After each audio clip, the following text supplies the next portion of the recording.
actually look like? So what are some of the things you could potentially do to actually get civically engaged in your community? And the first one is political engagement. So, getting involved with local political parties can even include things like actively getting out and voting as well. It also includes social activism. Another key piece as well is volunteering. There's also what we would call religious or cultural engagement, so being involved in a church community or another cultural group of that idea. And then there's also the idea of play and expression. So also including things like recreation and arts are also classified under what we would call civic engagement. The final one is philanthropy. So this is actively donating money towards a cause or an issue that someone would feel passionate towards.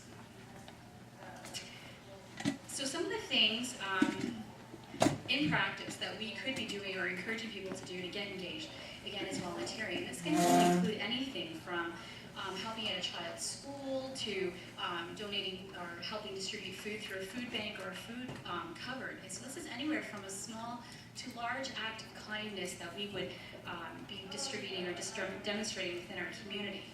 It also includes serving on boards of directors. It also, too, can include things that people may already be doing and don't realize it's civic engagement, being involved with parent-teacher associations. Anything someone's doing to take an active role in building quality community and building, helping to work towards a common understanding of what a positive, healthy community looks like. So how involved are immigrants currently? And there's actually some really interesting information on this. The Statistics Canada does a survey every year called the National Survey of Giving and Volunteer Participation. And in 2000, 30% of immigrants were volunteering. That's out of the total Canadian population.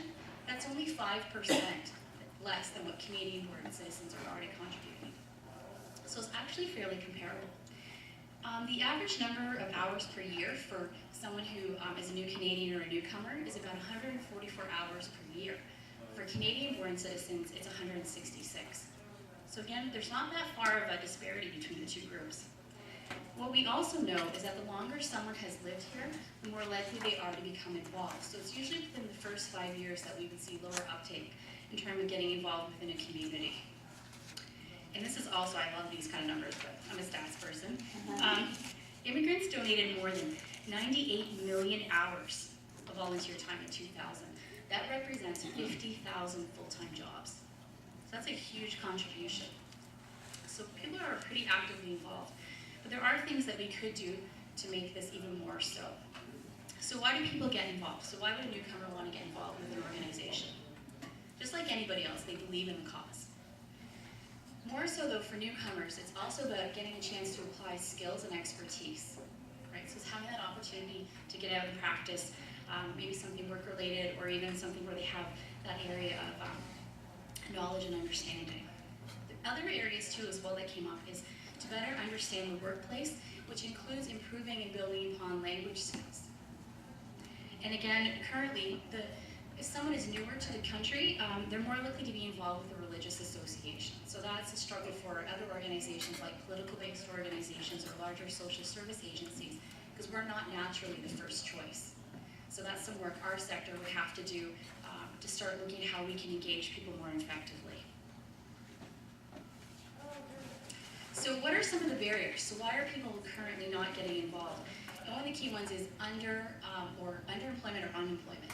So it's hard to get involved as a volunteer capacity if you don't have a job currently. Other cultural factors can come into play. Occasionally, if someone is fleeing from political violence, they will feel nervous about contributing to political activity in their community within Canada.